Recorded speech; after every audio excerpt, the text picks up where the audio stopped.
ಇವತ್ತಿಗೆ ಟೊಮೊಟೊ ನಾಟಿ ಮಾಡಿ 5 ದಿನ ಆಗಿದೆ. ಅದಕ್ಕೆ ಫಸ್ಟ್ ಟೈಮು ಡ್ರೆಂಚಿಂಗ್ ಮಾಡ್ತಾಯಿದ್ದೀವಿ. ಒಂದು 20 ಕುಂಟೆಗೆ ಅಂದರೆ 2000 ಸಸಿಗೆ ಒಂದು ಬ್ಯಾರಲ್ ಅಂದರೆ 200 ಲೀಟ್ರ್ ನೀರಿಗೆ ಒಂದು ಹ್ಯೂಮಿಕ್ ಆ್ಯಸಿಡು ಯುಮೆಸಲ್ ಅಂತೇಳಿ, ಇನ್ನೊಂದು ವಿಸಿಕ್ಯುಲರು ಆರ್ಬಸ್ಕ್ಯುಲರು ಮೈಕೋರ್ಜಿಯಾ ಅಂತೇಳಿ, ಇದು ವೈಟ್ ರೂಟ್ಸ್ನ ಜಾಸ್ತಿ ಮಾಡೋಕ್ಕೆ ಅಂತ ಇದು ಮತ್ತು ಹ್ಯೂಮಿಕ್ ಆ್ಯಸಿಡ್ ಎರಡನ್ನ ಮಿಕ್ಸ್ ಮಾಡ್ಕೊಂಡು ಫಸ್ಟ್ ಇವತ್ತು ನಾವು ಡ್ರೆಂಚಿಂಗ್ ಮಾಡ್ತೀವಿ. ಒಂದು ಗಿಡಕ್ಕೆ ಒಂದು 80ರಿಂದ 100 ml ಅಷ್ಟು ಡ್ರೆಂಚಿಂಗ್ ಮಾಡಬೇಕಾಗುತ್ತೆ. 20 ಲೀಟ್ರು ಬ್ಯಾರಲ್ಗೆ ಒಂದು ಹ್ಯೂಮಿಕ್ ಆ್ಯಸಿಡ್ ಒಂದು ಮೈಕೋರ್ಜಿಯಾನ ಮಿಕ್ಸ್ ಮಾಡ್ತಾಯಿದ್ದೀವಿ ಇವಾಗ. ಹಾಗೆ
ನಾವು ಬೆಡ್ ಮೇಲೆ ಆಲ್ರೆಡಿ 10-26 ಮತ್ತು DAPನ ಕೊಟ್ಟಿದ್ದೀವಿ.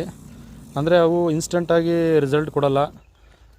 ಇದು ಹ್ಯೂಮಿಕ್ ಆ್ಯಸಿಡು ಇವೆಲ್ಲ ಕೂಡ ನಾವು ಇನ್ಸ್ಟಂಟ್ ಗ್ರೋವರ್ ಅಂತೇಳಿ ಕರಿತೀವಿ. ಇದು ಸ್ವಲ್ಪ ಬೇಗ ಅಂದರೆ ರಿಸಲ್ಟ್ ಕೊಡ್ತದೆ. ಅದೇ ನೀವು 10-26 ಆಗಿರ್ಬೋದು, DAP ಆಗಿರ್ಬೋದು, ಅಥವಾ ಸುಫಲ ಆಗಿರ್ಬೋದು, 15 ಆಗಿರ್ಬೋದು, ಇವೆಲ್ಲ ಸ್ವಲ್ಪ ಟೈಮ್ ತೊಗೊಳುತ್ತೆ ರಿಸಲ್ಟ್ ಕೊಡೋಕ್ಕೆ. ಅದರಿಂದ ನಾವು ಟೊಮೊಟೊ ನಾಟಿ ಮಾಡಿ ಒಂದು ವಾರದೊಳಗಾಗಿ ಒಂದು ಇನ್ಸ್ಟಂಟ್ ಗ್ರೋವರ್ನ ಕೊಡಬೇಕಾಗುತ್ತೆ.